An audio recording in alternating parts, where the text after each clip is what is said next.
বলবেন? আসলে প্রত্যেক অভিযুক্ত তিনি কথা বলতে পারেন, তাকে যেহেতু কোর্টে এনেছে তার কথা বলার অধিকার আছে, তিনি সেই কথাই বলতে চেয়েছিলেন। গতরাতে তাকে ডিবি অফিসে নিয়ে যাওয়া হয়েছে, আমি তাদের যে সুন্দর ব্যবহার দেখছি, এখানে তার বিপরীত একেবারে অসুন্দর ব্যবহার। আমার গায়েও ধাক্কা লেগেছে। লতিফ সিদ্দিকী 87 বছর বয়স, যার এই বাংলাদেশের জন্মের বেদনার সাথে যিনি জড়িত। ঠিক আছে, আমি মুক্তিযুদ্ধে একটা বিরাট সুনাম অর্জন করেছিলাম, কিন্তু তারও সূচনা করেছিলেন এই লতিফ সিদ্দিকী।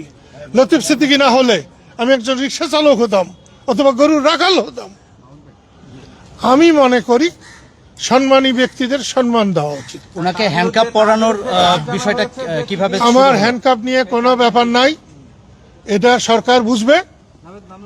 আমাদের হাতে হ্যান্ডকাপ বহুবার পড়েছে।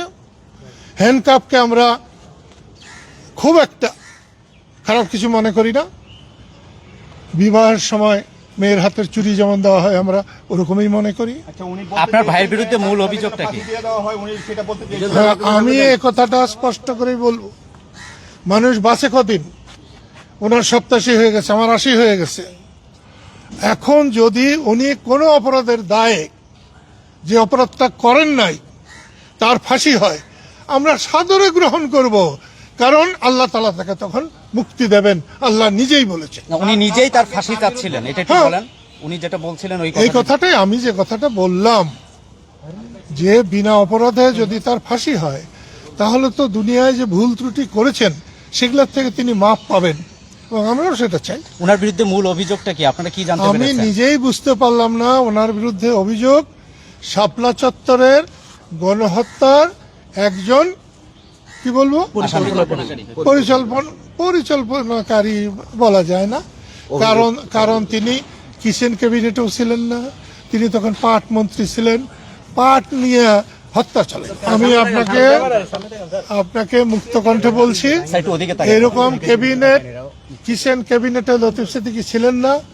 আর লতিফ সিদ্দিকী এই সময় কিছু ঘটনা নিয়ে বিতর্কিত ছিলেন আওয়ামী লীগের কাছে, শেখ হাসিনার কাছে, এবং উনি যেহেতু জয়কে বলেছিলেন কি যেন কথাটা, কিন্তু উনি ওইভাবে, জয় যে মানুষ নয়, রাস্তার মানুষ নয়, উনি বলতে চেয়েছিলেন যে জয় হচ্ছে বঙ্গবন্ধু শেখ মুজিবুর রহমানের নাতি, তাই ফেলনার মানুষ নয়। এবং সেইটাকেই জয় কারা, এই কথাটা বলে তার বিরোধী পক্ষ শেখ হাসিনার কান ভারী করতে পেরেছিলেন। এজন্য আমি বলবো যে আল্লাহকে অশেষ মেহেরবানি যে শেখ হাসিনার কান তখন ভারী ছিল। উনি আওয়ামী লীগ থেকে বহিষ্কৃত হয়েছিলেন, আবার সেই আওয়ামী লীগের সময়ের আমলের ঘটনাই তার সাজা হচ্ছে, এটাকে কিভাবে দেখেন আপনি?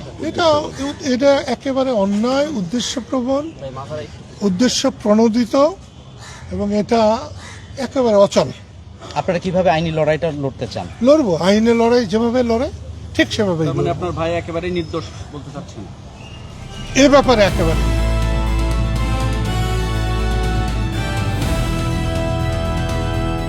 দিনাজপুর টিভি, মানুষের জীবনের কথা বলে।